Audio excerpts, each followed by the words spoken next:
নমস্কার বন্ধুরা, আজকে এই ভিডিওর মাধ্যমে আপনারা অষ্টম বেতন কমিশন নতুন আপডেট সম্পর্কিত সম্পূর্ণ তথ্য জানতে চলেছেন।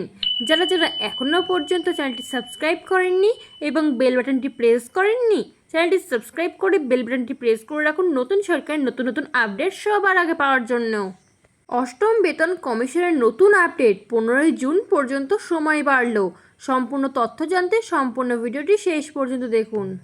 অষ্টম বেতন কমিশন নিয়ে নতুন আপডেট, সময়সীমা বাড়ল 15 জুন পর্যন্ত। অষ্টম কেন্দ্রীয় বেতন কমিশনের তরফে জানানো হয়েছে, বিভিন্ন কর্মচারী সংগঠন, ইউনিয়ন এবং পেনশনভোগী সংগঠনগুলির স্মারকলিপি জমা দেওয়ার শেষ তারিখ 15 জুন পর্যন্ত বাড়ানো হয়েছে। কেন্দ্রীয় সরকারি কর্মচারী ও পেনশনভোগীদের কাছে এই মুহূর্তে মনে হয় সবথেকে আলোচিত বিষয় হলো অষ্টম বেতন কমিশন। বেতন বৃদ্ধি, পেনশনের পরিমাণ এবং অবসরকালীন আর্থিক সুরক্ষার বৃদ্ধি হওয়ার আশা নিয়ে লক্ষ লক্ষ কর্মচারী কমিশনের সুপারিশের অপেক্ষায় রয়েছেন। কেন্দ্র সরকারের সঙ্গে জড়িয়ে থাকা পক্ষগুলির মতামত ও দাবি জমা দেওয়ার সময়সীমা আরও একবার বাড়ানোর সিদ্ধান্ত নিয়েছে। অষ্টম কেন্দ্রীয় বেতন কমিশনের তরফে জানানো হয়েছে, বিভিন্ন কর্মচারী সংগঠন, ইউনিয়ন এবং পেনশনভোগী সংগঠনগুলির স্মারকলিপি জমা দেওয়ার শেষ তারিখ 15 জুন পর্যন্ত বাড়ানো হয়েছে। কমিশনের তরফে স্পষ্ট বলা হয়েছে, এটাই চূড়ান্ত সময়সীমা এবং আগামীতে এই সময়সীমা আর বাড়বে না। সমস্ত প্রস্তাব শুধুমাত্র কমিশনের সরকারি ওয়েবসাইটের মাধ্যমে জমা দিতে হবে। হার্ড কপি, ইমেল বা পিডিএফ আকারে পাঠানো নথি বিবেচনা করা হবে না বলেও জানানো হয়েছে।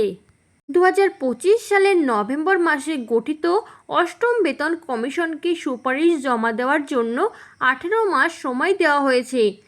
আর সেই হিসাব দেখলে 2027 সালের মাঝামাঝি এই কমিশনের রিপোর্ট প্রকাশ হওয়া উচিত এবং আশা করা হচ্ছে এই রিপোর্ট প্রকাশ হতে চলেছে আগামী বছরই। ইতিমধ্যে এই কমিশন দেশের বিভিন্ন প্রান্তে কর্মচারী সংগঠন, পেনশনভোগী প্রতিনিধি এবং সরকারি অংশীদারদের সঙ্গে বৈঠক শুরু করেছে। বেতন, পেনশন ভাতা এবং পরিষেবা সংক্রান্ত বিভিন্ন বিষয়ে মতামত সংগ্রহ করা হচ্ছে। বিশেষজ্ঞরা বলেছেন, কমিশনের সুপারিশ কার্যকর হওয়ার সময়টা অত্যন্ত গুরুত্বপূর্ণ, কারণ সংশোধিত বেতন কাঠামো 2026 সালের 1 জানুয়ারি থেকে কার্যকর হওয়ার কথা। ফলে সেই তারিখ থেকে বকেয়া বা এরিয়ার প্রাপ্য হবে কেন্দ্রীয় সরকারি কর্মীদের জন্য। আর এই অষ্টম বেতন কমিশনের বাস্তবায়নে যত বেশি দেরি হবে, কর্মচারীদের প্রাপ্য এরিয়ারের পরিমাণও তত বাড়বে।